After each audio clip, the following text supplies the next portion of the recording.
and welcome to Conversations with Dr. Kohli. I'm your host, Dr. Payal Kohli. I'm an associate adjunct professor of cardiology at Johns Hopkins University and Duke University. I'm also the founder and medical director of Cherry Creek Heart in Aurora, Colorado. And I'm an on-air medical expert for Tegna Broadcasting.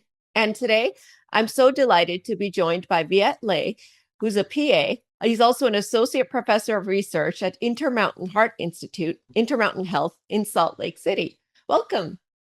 Thank you. Appreciate it.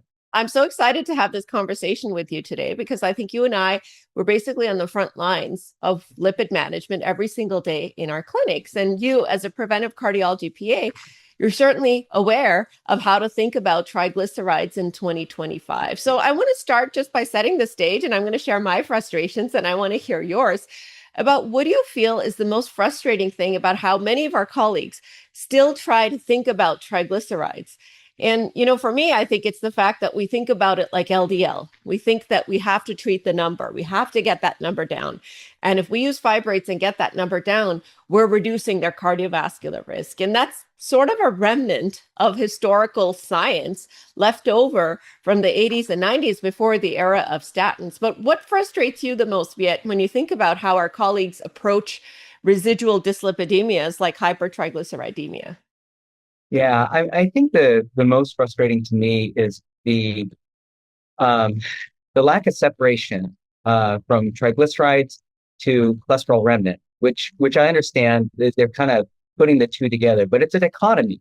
In this case, we already know from the 2021 expert consensus that really we should be thinking of the triglyceride story as two different things. One is the cardiovascular risk, which we should be chasing. But the other part that happens is they conflate pancreatitis risk as the same. They put the same two stories together, and that's just simply not the case. So, when I get referrals from my colleagues about lipid management, typically it's someone that has a really high triglyceride, and they say, "Well, we've done things. We threw fibrate at it," and I have to step them back and say, "Look, we have to think about it from two different perspectives." Do they have cardiovascular risk, and are you treating it? Or B, is it pancreatitis that you are chasing after and that risk? So I think it's pretty clear that we need to do a little better education as to what triglycerides are, what that residual risk represents, and actually how to chase down pancreatitis, triglyceride alone treatment versus a cardiovascular component. I think you highlighted it so beautifully there that we're confounding the two types of risks. And of course, if you have that pancreatitis risk, your triglycerides are over 500, then maybe you think about a combined approach where you think about a fibrate to reduce the number, to reduce the risk of pancreatitis and get those triglycerides below 500. But then also think about cardiovascular risk and think about a risk-reducing medication like icosapentaethol, which could then treat and reduce their cardiovascular risk. But the triglyceride story, as you pointed out, is so much more complicated than the LDL story, where you get it down, you reduce the risk, you get it down, and things get better, because we know that triglycerides are obviously an independent factor when it comes to prognosis for ASCVD and statin-treated patients, independent of their LDL. But we're also now realizing that triglyceride-rich lipoproteins may be involved in atherogenesis as well. So really very complicated, and certainly a marker for cardiovascular risk that puts a target sign on our patients. So, with that kind of background in mind about triglycerides, I want to shift a little bit and talk about this petition, the citizens petition that was filed by Healthy Women to the FDA asking for a label change for triglycerides. And I thought that this was really provocative because, technically we've had the lack of cardiovascular benefit for triglycerides around since 2015. The FDA has already put that into the label. So talk to me a little bit about what this petition asked of the FDA, and were you surprised to see that the FDA actually agreed with and approved the citizens petition? Yeah, I mean, this is super provocative that someone, did the petition. But honestly, while FDA recognized that there wasn't any real prevention from a cardiovascular perspective with fibrates, it wasn't in the labeling. So now, 10 years later, they've come back to it through a petition and said, oh yeah, we, kind of de-escalated fenofibrates, but actually didn't change the labeling. So that was the appropriate thing here. is that a group said, hey, it still says in there that there's some cardiovascular benefit from using fibrates. So they also asked them to incorporate really contemporary data. So prominent. Here we're looking at permafibrate, and I kind of look at prominent as the final nail in the coffin of fibrates Oh, for in sure. a contemporary era. It showed that along with Field and Accord, there just isn't any benefit. So that was helpful. Am I really surprised? No. Well, I'm not. I'm not surprised that someone kind of found this out and said, well, we have to change the labeling. I am kind of surprised sometimes that the FDA moves so slowly. I'm grateful that they did. They went ahead and changed the labeling, which also includes more explicit warnings. I mean, there's one thing about treating, that we're treating the wrong thing, cardiovascular risk, with something that doesn't actually reduce it, but adding it to statins does increase risk of myopathies and VTE. So it's helpful that they did that. I've been practicing this way since before the 2021 expert consensus, and really since the Field and Accord data. But it was nice to have Prominent come through and give us some more data. But am I surprised? A little bit, but also not. Not that we didn't have the data for cardiovascular prevention, but that they moved so quickly when the petition came through. I love that. And you say nail in the coffin. I'm a little bit more optimistic. So I say the ship has sailed on fibrates.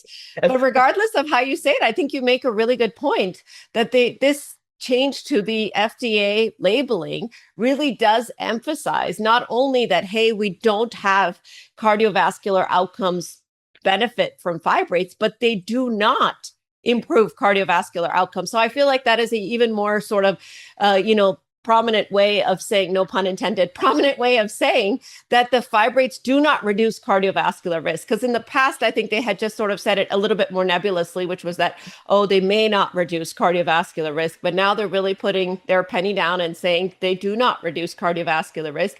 And as you pointed out, that they could have a whole host of risks associated with them. Certainly, we talk about rhabdomyolysis and myopathy, but there's an increase in creatinine that can happen. Fibrates in and of themselves can cause pancreatitis, just like any other drug. They can cause thyroid problems. They can cause bone marrow issues. So there's a whole host of things that can happen with fibrates that people have just been throwing on to patients, thinking that they're doing something good. And the FDA making this label change, I think, really does emphasize, hey, not only are you not doing any cardiovascular risk reduction, but potentially you're exposing your patients to more harm. Now, I'll say I wasn't surprised that they made the change, and I was very pleasantly happy that they approved this petition. But I was a little disappointed that they decided not to send a letter out to doctors out in the community and, other medical providers to tell them about this change.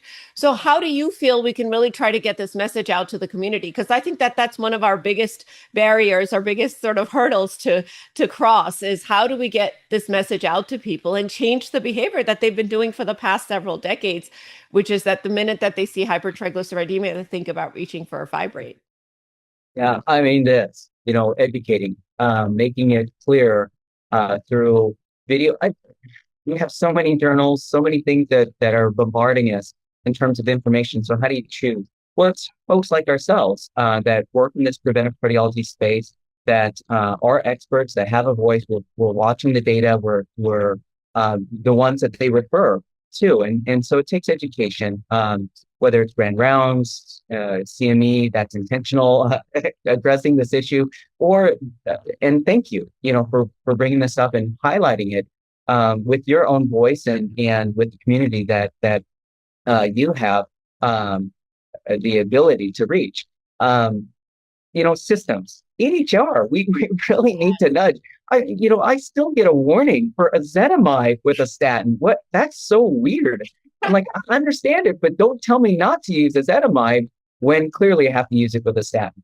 But oppositely, here we clearly don't have a cardiovascular prevention data for fibrates, and we have risk, as you said. So the EHR should nudge us one way or the other and promptly warn that this is not indicated, and in others where perhaps the nudge should be towards towards an EPA therapy that does have MACE risk reduction when triglycerides are high. And then really just kind of reaching out to our P&T committees. we, I have influence to a certain extent. They reach out to me, and because we're our preventive cardiology clinic, and so that's another place is to reach out to our P&T committees and update them. I don't know that they necessarily, like you said, there's not a letter that went out. So Right. that's up to us as experts in the community and making sure that our systems are updated on that. I mean, I think you highlight so many challenges in modern medicine, which is that we're drinking from a fire hydrant of information. And we're lucky that we are practicing in an era when the science is evolving so rapidly. But I think we really do need to have these systems in place, as you highlighted, to make sure that we're practicing in accordance with the science. It's not just about presenting the science and discussing it, actually incorporating it into our clinical practices. And I really love the idea of the EHR being kind of the tool to do that, because most of our prescribing, almost all of our prescribing exclusively is through the EHR. So whether it's the EHR warning you when you're writing a new fibrate prescription, or if you have a patient coming back who's on fibrates and potentially, concomitant statin or what have you, warning you about the risk of interaction or asking you, do you still want to continue the fibrate based on the FDA label change? To me, these are all really helpful ways that we perhaps could start to nudge people into the right direction. Certainly, as you talked about the PNT, but I'm curious what you think about insurance coverage. And do you think a changes in insurance coverage for a generic drug, which is obviously very difficult now to implement, or perhaps other regulatory changes in how we think about, not just putting it in the guidelines, but actually making it happen, could impact human behavior as well? Yeah, I do think so. I mean, anyone that's done a prior authorization recognizes that a lot of the payers will follow FDA labels. And so making it clear that it does not lead to cardiovascular risk reduction, do not use it for cardiovascular risk reduction, that will change behavior. Payers will most likely start to push back and say, wait, we're not going to cover, this fibrate for the indication you think you're shooting for as you prescribe this. So whether it's at the EHR side where we're prescribing it and we get a notification, or on the insurer side, as much as we don't like that prior auth process, it is partly safety as well. And so I think payers will start to push back and say, no, I don't think we'll cover that fibrate for this indication if you're trying to go for cardiovascular risk reduction. And then, as I said, as we look at P&T committees and talking to them, I think, yes, as those labels come through, their job also is to make sure that there's safety and that there's efficacy. And if we share that with our P&T committees, they're more likely then to move towards therapies that are beneficial, like icosapent, like EPA, as they're looking for those with elevated triglycerides greater than 150 and cardiovascular disease, or they're diabetic. They have a patient with diabetes who have an elevated triglyceride. So making sure that payers, we don't have to make sure that payers, they will pay attention to that, but our P&T committee. So I think behavior will start to trickle, but it's slow. That's a slow process, and it's a painful one when you come up against that. I know clinicians get frustrated when something isn't paid for, but then we do have to think, is it indicated? So yeah, I think it'll be a little bit of a slower trickle down that way, but it will change behavior over time. Well, and I think the challenge of de-escalating therapy and telling patients that we got it wrong, Yeah. because sometimes that's a really hard thing to do. Just like we used to give everybody a primary prevention aspirin, and now we're not doing that anymore. And so I have patients coming in on fibrates who've been on them for 3 decades. And then I say to them, we don't need this anymore. And then they say, well, what's changed? And that's where you really talk about the science. But I agree with you. I think that practice will change. I think it's coming slowly down the horizon. And I just feel really privileged to be practicing in an era where we have so many cardiometabolic drugs. We have the SGLT2s, we have the GLPs, we have the non-steroidal MRAs. And I think of icosapent as part of that armamentarium of my cardiometabolic drugs to treat patients who have diabetes and additional risk factors and elevated triglycerides, or by secondary prevention patients. So I just feel really happy that we have all these tools in our toolbox. But I want to ask you, where do you think the residual gaps still lie in cardiovascular disease prevention? And if you had to sort of prognosticate into the future, where do you think the biggest therapeutic targets are potentially, or where do you think we could do better as clinicians? Well, it is so amazing to live in a time where we actually have multiple trials, 5 different trials for Lp(a). Yeah. And it's just around the horizon.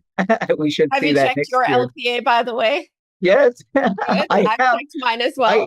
I I'm in a normal range, so that's good. Yeah. I'm in the other, 80% of people who have a Yeah. normal Lp(a).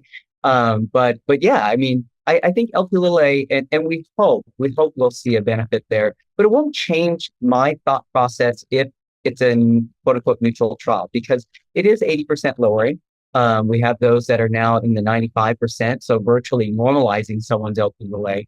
But coming back to cholesterol remnants, when we're thinking of triglycerides, what amazing ApoC3 and ANGPTL3. I know they're mainly in the familial chylomicronemia syndrome or FCS-like, Right. but they're coming downwards, and I think Yeah. we're going to start to see some phase 3 trials that will look at a cardiovascular outcome in that space. But inflammation, Paul Richter is going to be like really happy that we even mentioned this, but I am a sub-investigator in the Artemis trial, which is looking at ziltivekimab. So we're looking at IL-6 and targeting that. So there's so much behind the lipids that it's a very exciting time. Not to mention, like you said, the GLP-1s and SGLT inhibitors. But there's so much that we have just coming down the pipeline that for a long time we will be I think incrementally attacking those residual risk factors beyond LDL cholesterol. So it's a wonderful time to live as a preventive cardiology PA and preventive cardiologist, but also as a patient with either high risk or for secondary prevention. I was having a talk with one of my friends the other day who's a nephrologist, and they were saying, happily so, that their dialysis centers are actually starting to go broke because so few patients are now ending up on dialysis because of all these fabulous cardiometabolic preventive drugs that we have that reduce cardiorenal outcomes. So to me, I really see the future as very bright. And as you pointed out, we have all these parallel pathways of risk that we're targeting: LDL, we've got triglycerides and icosapentaethyl, we've got obesity, inflammation, we've got lipoprotein A, we've got thrombosis, we've got HFpEF, fatty liver, all the different pathways that we can potentially target to improve patients' outcomes, not to mention, of course, the cardiorenal pathways as well that we've targeted. So really lots of exciting drugs and science out there. I'm certainly very happy to see this FDA petition come through, a citizens petition, which tells me that we have power. So, it really empowers me to also say that if I see something, I say something in the future and maybe start to write to the FDA if there are other things that we feel are miss in our practice. Certainly, this is going to change my practice to the point where I'm going to de-escalate even more aggressively the fibrates than I had done before and think more about icosapentaethyl. But Viet, I want to thank you for a really scintillating conversation. I know that it's always such a pleasure talking with you and hearing your insights and, talking about all the things, the potential that lies out there. So thank you so much for sharing all your thoughts today. And thank you all for tuning in to Conversations with Dr. Kohli. We hope that you'll change your clinical practice, de-escalate those fibrates, reach for risk-reducing medications like icosapentaethyl and our other cardiometabolic drugs. And we hope that you'll tune in next time. Take care. Bye-bye.